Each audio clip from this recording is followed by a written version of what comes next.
This week's episode of the Rugby Nerds are recorded in front of a live audience.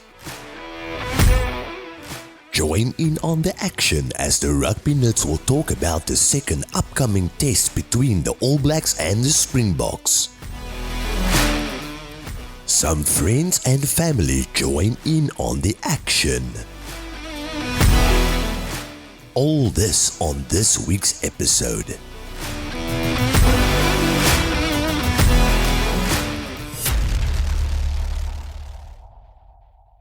Hello folks, I'm Adrian. I'm Jean-Pierre. And this is the Rugby Nerds. So, game one at Ellis Park done. And dusted. It's been anxiety-driven, error-ridden. Yeah, it was not the greatest game, but it was a great test match. Look, we pulled it through. It was obviously a tough game. It was. Exactly. But it was something I expected. I think you expected the same thing, Jean-Pierre. It's not something that we took lightly. It's Ellis Park. Our win ratio was 56% at Ellis Park. Yeah. Not easy. Yeah, and it was a good All Black team. The All Blacks played very well, and that, as we expected, the Springboks didn't actually play that well. No, I agree with you 100%. There were so many errors in that game from us. Our execution was pretty poor. Overall, you know, if you look at small things like the lineouts. Yeah, Malcolm Marks didn't have his best day on throw-ins. He didn't. So there was a lot of things that we can learn from and take from that game. But before we get into it, Jean-Pierre, some people might notice there's a bit of a different ambience. Yeah, we're not in front of JP's bride tonight. No, not today. Not today. We're actually at Tollie's in Durbanville. Yeah, Village Square. What a cool place. Really nice. The folks here is amazing. We got thanks to Yaku, Tollie, and the team for hosting us. Yeah. Great food, great environment. Super fun to be here. We've got friends and family supporting us here. We enjoy. Thanks, everyone.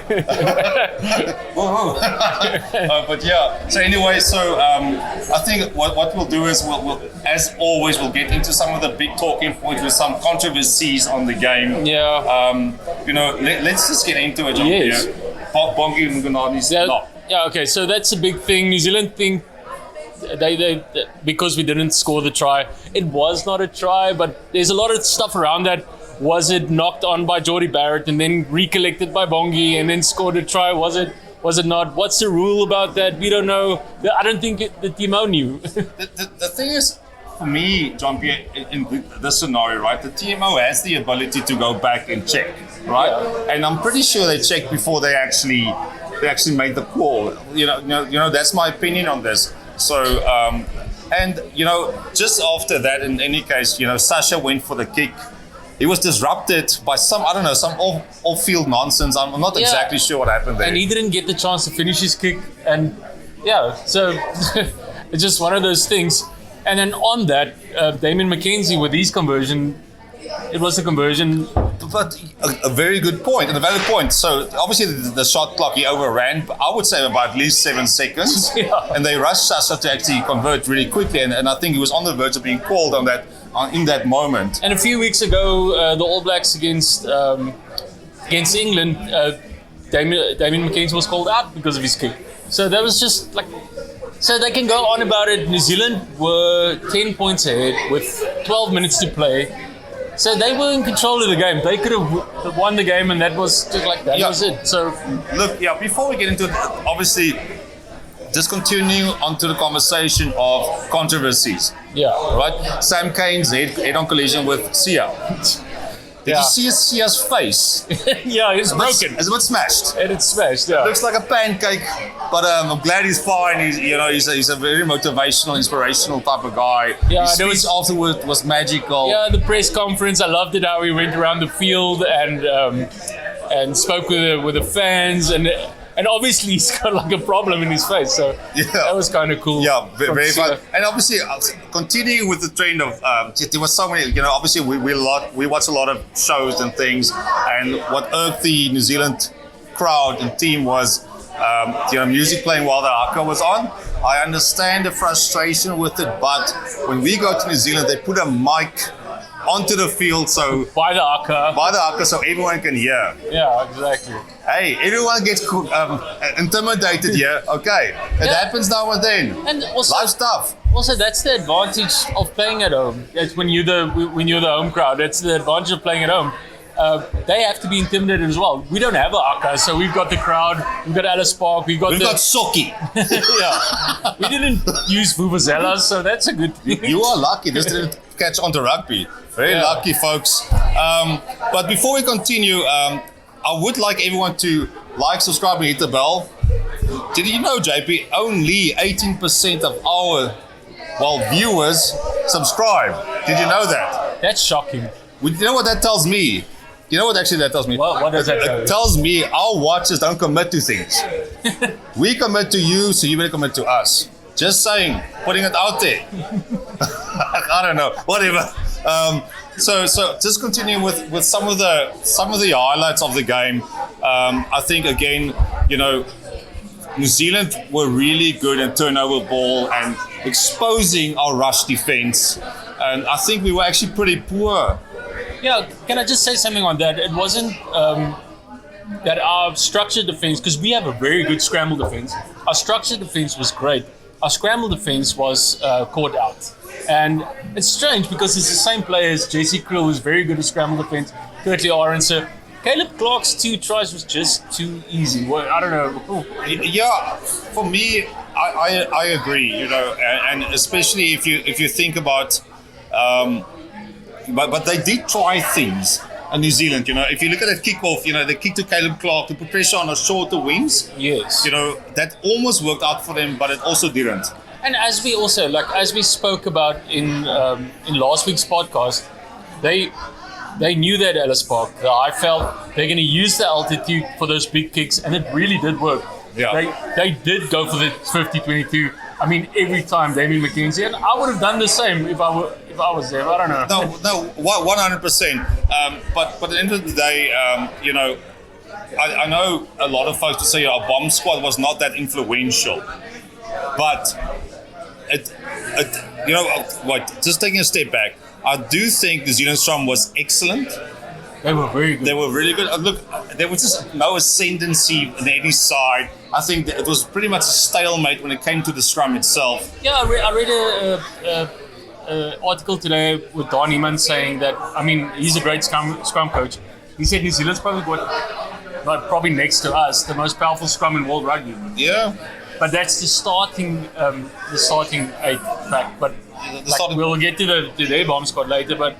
And that was just quickly on the end of the day, as everyone predicted, that was the difference between the two sides was the big issue. I agree 100%. I just think the impact, even if it wasn't in the first 5 minutes, eventually they actually made the impact into the game. The pressure applied. I think eventually, especially when it comes to the lineup and the maul situation, they couldn't defend, and they looked pretty gassed to me. In 60 minutes. They were great for 60 minutes. They were great for 60 minutes. You play all the time, eh? 80 minuten op bal, 80 minuten. Yeah, and we're playing at the same venue, but yeah, they ran out of gas. I think it was the 67th minute when the tide really turned for South Africa. What? Yeah. No, 100%. It was 62nd minute. They got a yellow card, and basically the game just turned, and they could never find a way back. Yeah. Obviously, which was really interesting to see. But again, I have to give my kudos to the All Blacks. I thought they were really good. Yeah, it was a great test. It was a proper test match, yeah. And on that, I have to give it to South Africa on that point. That I mean, who beats New Zealand 10 points behind? 18 minutes ago. Yeah. 18 minutes ago. No one in the world can shut them out completely. It actually reminded me and win the game comfortably at the end. Yeah, it actually reminded me of the New Zealand team of 2016. Yes. It's that you thought we're comfortable, we're gonna close it out, and they actually just come back into the game. But again, they had this powerful run from 2011 to 2016, and obviously, but it was a great team. But I can see the same ascendancy and really good core team that knows how to win. Yeah. And sorry, Jean-Pierre, the one thing I've noticed as well is our bench, right? When they come onto the field, they don't get awed by the moment. No, they just actually use that energy and just convert it. Exactly. Yeah. So no, and I don't know where's our next point, but on that, Kwagga was the leader in that. Let's just be honest. the best impact player in the world. Yeah, Adrian's been preaching this for when we started this podcast since last year. Adrian's been preaching Kwagga should never start the match. And like I said, it's quite sad because such a talented player can't start a game. But what a difference does he make? Like Adrian said, he makes more in a half a game than most people do in 3-4 games. 100%. Just the impact that guys had in the game. It's quite. It's notable. A lot of guys come to me like, yeah, they played fair, they were fine. Yeah. But I mean, like he actually has big impact moments that changes the rhythm of the game, and it actually makes you. Puts plays on people on the back foot. He's trying so simple, really. Yeah. This is pick up and drive, but you can see when players are gassed. Yeah. And you can see like, cool. It's as simple as picking up. The same as Grant Williams try. Yeah, exactly. Picking up and scoring. They're out of it. I could see that gap from where we were watching. Yeah, I could see that gap. you could. But yeah, it's one of those things. And obviously, I have to give a shout out to my man, Peter Tollie.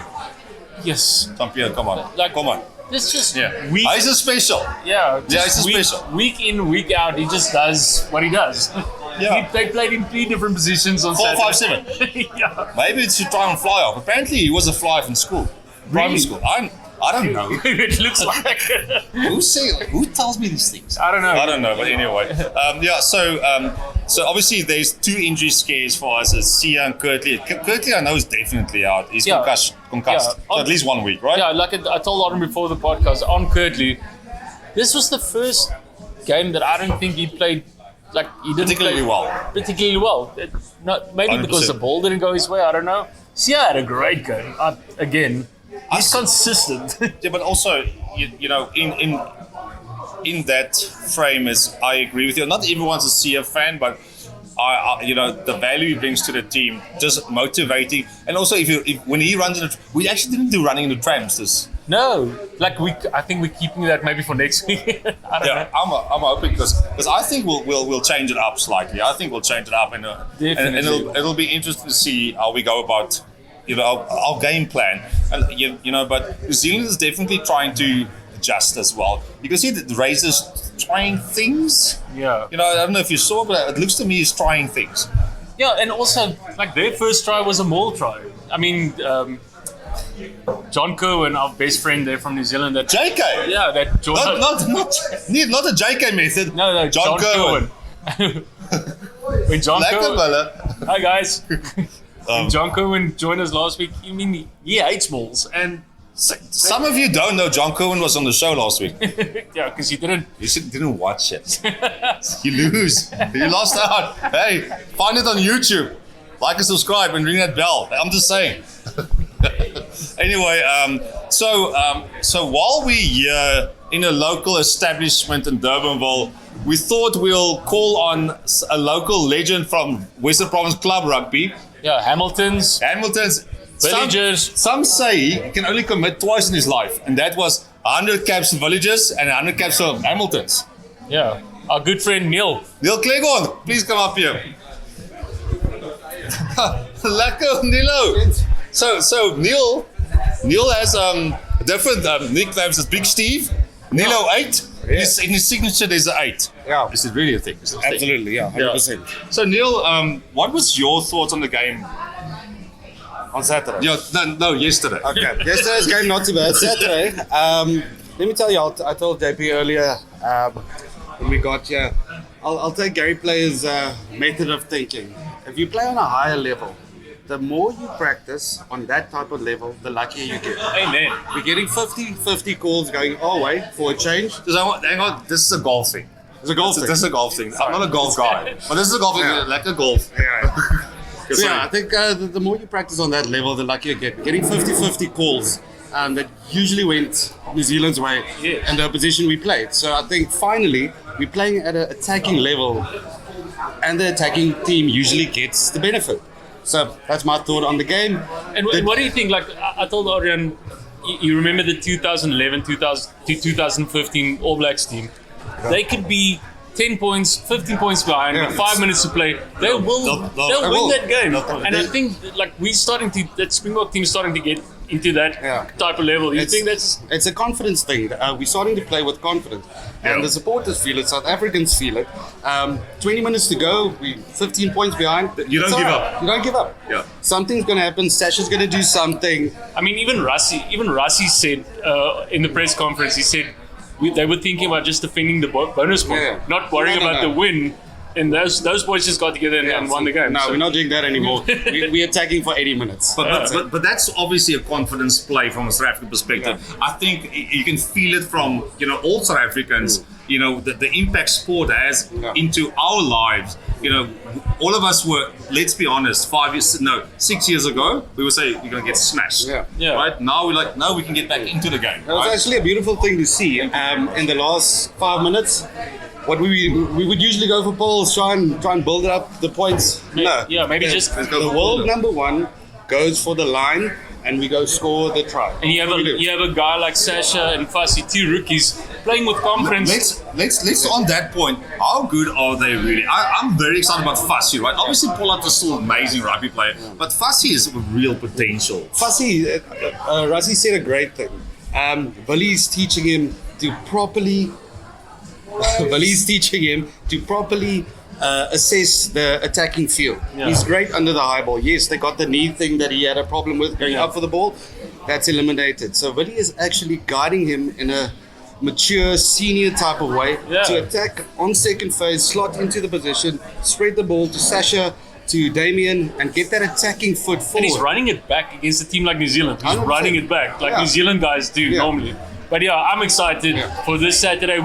We'll go on about the team we're going to think we selected. But anyways, thank you, Nilo. Wait quickly. Neil, do you know Rassi? No, not as good as you do. Neil Clegel, thanks so much for joining. Thanks, just one thing. There's a reason why they make sidewalks, huh? The streets aren't for everybody. Cheers, boy. There you go. From the man himself, Neil Clegel, Big Steve, Nilo 8, Stephen Clegel, as I know him, and maybe some people around you. But he's well known. In other circles. Anyway, thanks Neil for joining. So quickly, players out. Sia, we said. Curtly, Sia maybe out. Sia's maybe out. Curtly's definitely out. He's got a concussion. Yeah, he's concussed, so at least 1 week. So, and guys coming back, Kanan Moody, Stephen Kutsoff. And that problem starts already for me because Steenkamp is having a blinder of a season to me, and Oxenchair is probably our best, behind Peter Sefton is probably the best forward that we have at this moment. 100%. So is there going to be a place for Kutsoff in that team? I think Jean-Pierre, for me, wing is probably interesting because Makazoli Mampipi Brapims. I like Brock Pims, man. I know he's getting on, but I still like it. Will Willie play? I don't think my Pims will drop you. Willie's definitely playing golf, that I know. I saw him in a week last week in Johannesburg. He was playing golf. He was Dwayne from Milan. It's nice to be a retired Dwayne. I think, in my opinion, I think he's going to keep that core together. This is not nice because Rassi normally gives us a team on Tuesday and we post on. It also keeps it exciting, I guess. It mixes it up. I know this is probably from necessity, not necessarily. But he said in the press conference he will change again. He will do it. He will. Yeah. I'm not always a fan. You know this. I think you agree with me. I'm not always a fan of changing things up. Because we like having a guy start at certain positions. We like having them. You want consistency. Exactly. Yeah. But I don't think they'll change too much. But the big thing is because Kirtley's out, there's a space on the wing. Do you bring Caden Moody back? My personal opinion is I think they're going to bring back into the midfield. And JK to the wing. That is an option, right? JK, obviously everyone knows I'm a big fan of JK. But that is definitely an option, right? To move into the wing, see what happens, mix it up. Damon De Lende, also a small shout out. I thought he was really good on defense. No, he was great. Yeah. He had that one lapse but that was just a good read. That was a good read from New Zealand. Donnie Barry was a good read. He was almost. And we maybe did that once or twice too many. So I would give Fassi another chance. That's my opinion. And I'm a big Willie fan, and I wasn't the biggest Fussy fan, but he did prove me wrong. You know one thing, Jean-Pierre, about which kind of excites me, and I was really scared in the sense of what happens when Willie's done. And now suddenly you're like, well, this Fussy. this happens. Yeah. It's not bad, defensive under the eyeball guy is great. And saying that also, remember you got a guy like Damien Williams still coming back. So we're gonna have a lot Look of at us. Yeah. Huh? Look at us. We got options. Hey, easy game. Damien Williams are coming back, but I mean, I hoped he would have played these All Black games, but hopefully he'll get a chance against Argentina. But again, I wonder Paulo's going to get a run. He might get a run. It's going to. I think this Saturday it's going to be a bit more when it comes to supporter. I think there's going to be a lot of All Black supporters. Obviously, it's in Cape Town, our home city. There's a lot of All Black supporters, but it'll be interesting to see. Yeah, but it's no secret that we have a lot of All Black support in Cape Town. That's 100%. But I would still like to know what impact did the World Cup have on that supporting structure for the All Blacks. We haven't seen this in years, right? Yeah. The All Black game here at home in Cape Town. Listen, we've played 10 matches in Cape Town against New Zealand. We've only won 3, lost 7. Close! So close. In Cape Town. So this is the first test at Cape Town Stadium against New Zealand. So that's going to be cool. That's more neutral. Yeah. And I love Cape Town Stadium. That's a very cool place to watch really rugby. good. Obviously, we all sad with Newlands going in, but it's time that, they've been doing this in soccer for 20 years. Yeah, exactly. Breaking down stadiums. So it is what it is. JP, one thing that I'm really obviously miffed about that Namibia didn't play this weekend, as you know. Yeah, your favorite team, your other favorite team. Yeah, but USA played against Canada. Yeah, and what happened? Tell the USA crowd. won. You didn't know that, did you? It's news finally here. Yeah. Right here. We watch all the rugby. All the news and one place. Rugby Land. The Rugby Nerds. Rugby Nerds. So, Jean-Pierre, can we expect any surprises this weekend? Is there anything we can expect that we selection surprises? Yeah. The one thing I think Russia really wants to win this game. I don't think this is a experimentation time. I hope not. It's over. I think because he really wants to win this championship, and if we win on Saturday, we probably win the championship. But maybe Pollard's going to come back on 10. Yeah. And they're going to give Sasha maybe a break, or just put him on the bench. I think Fussy's going to go to fullback, and maybe. You still think the JK method? I think JK is playing so well that they're going to keep him in the team. That's why I think he'll move to wing, and will go to centre. Maybe even I'm on wing because I'm plays very well against him. Everything. It's actually a lock. Yeah, it really is. Yeah. So I think what we'll do now is we'll get some predictions here from the folks who actually came. Yeah, our friends. Yeah, some of our friends. Cornell, Stephen. Can you come in quickly? We want some predictions from you. So, and Jock pretends to watch rugby, but we'll see what he says. So this is Stephen Ellis. Good evening, boys. Good evening. He came all the way from New Zealand. Not really. Down under. Let's have another shift for the Barbie. Sorry, that's what they say in Australia, right? So obviously, Stephen, good game last week. What is your prediction for the coming game in Cape Town? Well, I think the All Blacks will obviously come back with a bit of a better, I won't say better game plan, but they'll come back hard fighting. I think it's going to be very close. I think the All Blacks might take this one. I personally think the All Blacks might take this one. There's nothing worse than a winded buck, eh? Yeah, true. It was nice to meet you. All the best for that. Thanks, lads. No, I'm a pro South African. I hope they win, but I just think it's, you don't beat the All Blacks 4 times in a row, 3 times in a row, maximum. That'll be awesome. These are situations that you know how to choose people, right? Yeah. And this is not the right person to choose. Yeah, you chose wrong. Yeah. Where's Cornell? Okay, so anyways, So we've got friends that was just drinking out. They don't want to join us. Hopefully Rainer can just cut that out. and all the swear words that went with it. And all that. But anyway, so Jean-Pierre, I'm gonna. Well, what is your, like, before we go on, what is your surprises for what do you think is going to happen selection wise? I think the All Blacks are going to stay exactly the same. You know, I can't see them changing much. I can't see them changing much because, if you look at maybe Will Jordan, but I don't think so. I think they'll stick with the recipe they have. They have a good recipe. It worked really well on the weekend. I think they have a solid team, solid pack. If I was them, I won't change anything. From us, as Rassi, it's a conundrum. You never know what he's going to do. We still have a problem at lock. Yes. One thing was notable, was Ben Jason Dixon, where he didn't play his best game. And Rassi literally just ripped him off the field. Yeah. And I think what that does, it creates pressure, right? Yeah. You need to perform well to be in this team. Yeah, in this environment. This environment, if you don't perform well, there is a chance you will be ripped off the field because I think that hurts if you don't make the 40 minutes. Yeah. I think that actually hurts. And you as a player, if someone takes you off the field, you're like... But that's good. And he had a bad game. He really did. Yeah. Who are we to judge? But according to that standard, probably not great. Yeah. But anyway, so for me, if we go into it, I don't know actually it's very hard to predict Rassi. He's an unpredictable man, he's an unpredictable coach. I think that's what makes him so good and special. Yeah, and we'll be happy with whatever he does. That's what we said. We don't like his changes always, but we do respect it, and we do. And he wins games for us. So. Yeah, 100%. So I'm gonna go with prediction. It's gonna be very similar to like always.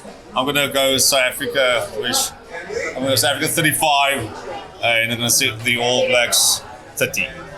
I didn't look at the weather for Saturday. I think it's mild. I think it's a clear day, I think, so it's going to be fine. So yeah, if it's dry underfoot, I think we'll probably take it by 10 points. And because we're not going to make the same mistakes we did last week, I don't think we're going to make the handling errors. They can't kick as far as they did last week, so they're not going to have that option of the 50-22 from your own.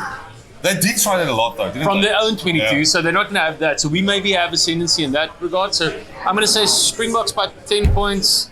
It's going to be about, I'll say 30-20. And that's so Jean-Pierre, just for everyone watching, what was my prediction last week, Jean-Pierre?